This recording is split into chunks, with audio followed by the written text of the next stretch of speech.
Olá a todos, eu sou Elisa Vaz, repórter do Grupo Liberal, e hoje a gente entrevista o Vladimir Maciel, que é coordenador do Centro Mackenzie de Liberdade Econômica, responsável pelo Índice Mackenzie de Liberdade Econômica Estadual, que avaliou todos os estados do Brasil.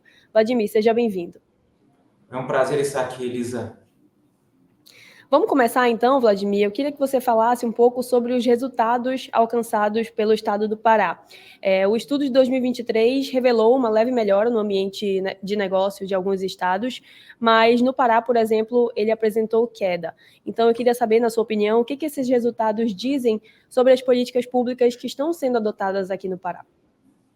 Bom, uma coisa importante para falar é que o Pará, em termos de posição no ranking, né, ele ficou entre os 10 primeiros do ranking do ano de relatório de 2023, né, que a gente trabalhou, e ele foi o estado da região norte e do nordeste que ficou mais bem posicionado, tá? Então, isso é um ponto importante. Agora, não significa que não tenham coisas para serem feitas, né? O Pará já esteve em algumas posições melhores já em anos anteriores.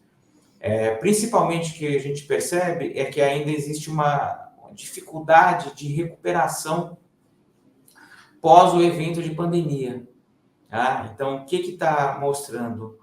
Que o mercado de trabalho no Pará voltou se recuperando, então a regulação do mercado de trabalho que afeta a dinâmica do mercado de trabalho melhorou, mas ainda gasto público, e não é só do governo do estado, é de todos os governos que compõem a unidade federativa Pará, ou seja, eu estou falando dos municípios também, gasto público e tributação ainda estão pesando muito. Então isso é o que fez com que o desempenho do Pará não fosse melhor. Então, em termos de mercado de trabalho, o desempenho, a regulação do mercado de trabalho, o desempenho foi superior ao ano anterior, mas ainda tributação e gasto do governo precisam melhorar, né? Eles não foram melhores do que o ano anterior. Antes da gente continuar falando sobre o Pará, Vladimir, você pode explicar um pouquinho para os ouvintes e espectadores em relação à metodologia do estudo? A metodologia que a gente segue é a metodologia desenvolvida pelo Instituto Fraser do Canadá, que desenvolveu análise da liberdade econômica para os estados do Canadá, dos Estados Unidos e do México. A gente segue essa metodologia adaptada para o Brasil. Isso significa falar que a gente olha para a liberdade econômica por 3 aspectos. O primeiro aspecto é o gasto do governo, ou seja, o total do gasto que tem na unidade da federação. Estou falando aí do gasto do governo estadual e dos governos municipais. E isso me diz qual é o peso que o governo tem na atividade econômica. Quanto maior o peso do governo na atividade econômica, menor o setor privado, menor a liberdade econômica. A gente olha para outro aspecto, que é a tributação. Então, o peso da carga tributária naquela unidade da federação. Então, a gente olha todos os impostos arrecadados pelo governo federal, pelo governo estadual e pelos governos municipais naquela unidade da federação. Tá? E a gente entende, quanto maior for o peso dessa carga tributária na unidade da federação, mais difícil é você empreender, mais difícil é trabalhar. Por quê? Porque o Estado pesa muito aí, colocando a mão no seu bolso para tirar imposto. E, por fim, a gente olha para a regulação no mercado de trabalho. A gente olha para 2 coisas em particular. O peso que o funcionalismo público tem em relação ao emprego total. Então, quanto maior for o funcionalismo público em relação ao emprego total, menor é o espaço do setor privado. Né? Mais chance de uma pessoa que, quando quer trabalhar, só ter uma escolha.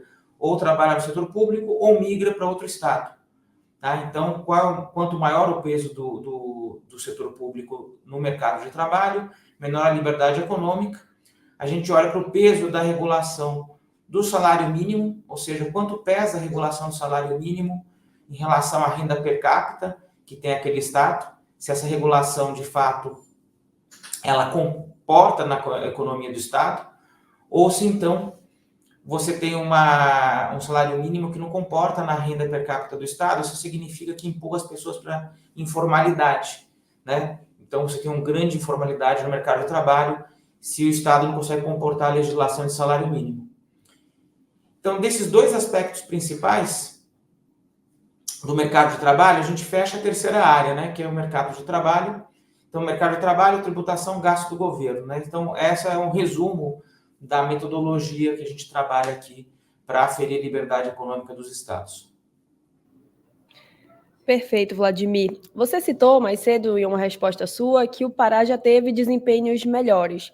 Em relação a essa queda, você acha que reflete uma tendência a longo prazo ou ela pode ser revertida num próximo estudo, por exemplo? Eu acredito que ela possa ser revertida sim, porque essa queda recente foi muito em decorrência da pandemia, né? Tem os efeitos da pandemia. A pandemia foi deprimente para a atividade econômica, a gente ficou restrito, né, de um lado, pela conta das necessidades sanitárias, né, mas isso foi um impacto muito grande, principalmente no setor de serviços. E, por outro lado, aumentou a despesa pública, o gasto público, né, principalmente na área de saúde, a gente registra isso. E, por incrível que pareça, a tributação, em muitos casos, ela não caiu, ela se mostrou resiliente. A gente deixou de consumir consumir serviços e pagar imposto sobre serviço, consumiu mais produto in natura, produto processado, e aumentou a arrecadação aí de ICMS, por exemplo. Então, na hora que a gente foi olhar para o conjunto da arrecadação, ela caiu muito menos do que a queda de renda. Então, por esse aspecto, eu acredito que na recuperação econômica que tem acontecido pós-pandemia nos últimos anos, os indicadores venham a melhorar, né? Foi um ponto fora da série, né? E aí tende a retomar ao patamar anterior. Agora, retomar ao patamar anterior não significa falar que teve um notão de liberdade econômica, né? A melhor nota do Pará foi em 2018, que foi na casa de 8, né? Numa escala de 0 a 10. Mas ao longo dos anos anteriores, a liberdade econômica do Estado ficou oscilando entre 4 e 6. Então, se você retomar a tendência, você vai estar melhor do que hoje, mas ainda faltando bastante para ser um Estado com liberdade econômica elevada. E isso é um problema para o Brasil, né? O Brasil tem uma liberdade econômica baixa. Entendi, Vladimir. Você falou mais cedo que os gastos do governo influenciaram bastante nesse resultado. Então, o ideal para que esse índice ficasse um pouco melhor seria o governo, no geral, né, estadual, municipais, os gastos serem reduzidos, no geral, ou aplicar com mais eficiência? Na verdade, quando a gente fala gasto do governo, a gente não está considerando a despesa de investimento. A despesa de investimento ela não entra nessa nossa conta. E aí, o dado que o Pará ficou bastante ruim, a gente divide a despesa pública em custeio, transferências e subsídios e despesa com previdência própria. A menor nota foi com custeio, então as despesas de custeio, o custo de funcionamento das máquinas públicas, né? Porque não é só o governo do estado, são os municipais. Isso que está alto. Então você precisa racionalizar esse gasto, diminuir essa despesa de custeio, em particular para melhorar a nota no índice de liberdade econômica no componente gasto do governo. Existe também uma relação direta entre a liberdade econômica e o crescimento do PIB, né, segundo o estudo. Na sua avaliação, quais são as políticas essenciais para que estados como o Pará consigam aumentar esse crescimento e, assim, a liberdade econômica também? Então, a gente tem acompanhado aqui ao longo dos anos que existe uma correlação entre maior liberdade econômica e desempenho do PIB, principalmente do PIB per capita, né? Que seja que envolve aí a riqueza das pessoas, na verdade, a produtividade das pessoas, né? E ao olhar para isso, o que a gente pode depreender da análise? Que se você faz políticas que favorecem a atividade econômica, liberando espaço para o setor privado crescer, controlando o tamanho do governo, seja por gasto, seja por tributação, você faz com que a economia do Estado ela rode mais forte e mais rápido, de forma mais intensa. E aí aumenta o PIB per capita dos residentes desse Estado. Então, assim, quanto você diminuir o espaço que o Estado tem, porque ele pesa no bolso de quem empreende, de quem trabalha, se diminuir esse peso no bolso das pessoas, você racionalizar os seus gastos, justamente para não desperdiçar esse dinheiro, né? Tributar menos e gastar menos. Você abre espaço para que haja investimento por parte do setor privado, maior consumo por parte das famílias, e isso faz o Estado rodar. Então, isso que é muito importante. Quando você pesa menos no bolso das pessoas, você garante, e aí é uma coisa que eu acredito, né? É da natureza do Brasil crescer, empreender, crescer, criar. Isso faz parte da nossa natureza. Se você deixar a economia funcionar, sem pesar muito nela, ela tende a fluir. Tá? E o brasileiro tem esse perfil. Então, se você ocupa menos espaço da atividade econômica e abre mais espaço para o setor privado que somos nós, as pessoas, os indivíduos, as empresas, as famílias, esse espaço cresce e a economia tende a crescer mais forte e aumenta o PIB per capita. Na sua opinião, como é que os estados com baixa liberdade econômica podem utilizar o estudo até para promover políticas públicas e assim melhorar os seus dados? A nossa intenção com esse estudo é promover uma competição sadia. Que competição sadia? Não para aquele estado que dá mais benefício fiscal, mas para aquele estado que tem um ambiente de negócios mais favorável a atrair os investimentos produtivos. Então, a liberdade econômica é um aspecto do ambiente de negócios, né?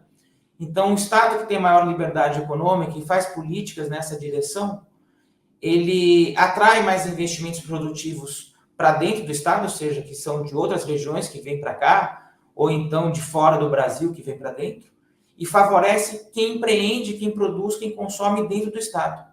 Então, a gente gostaria que esse índice fosse uma métrica para estimular uma competição positiva. Qual que é a competição? Olha, o meu estado, ele tem maior liberdade econômica, tem maior ambiente de negócios, vem investir com a gente.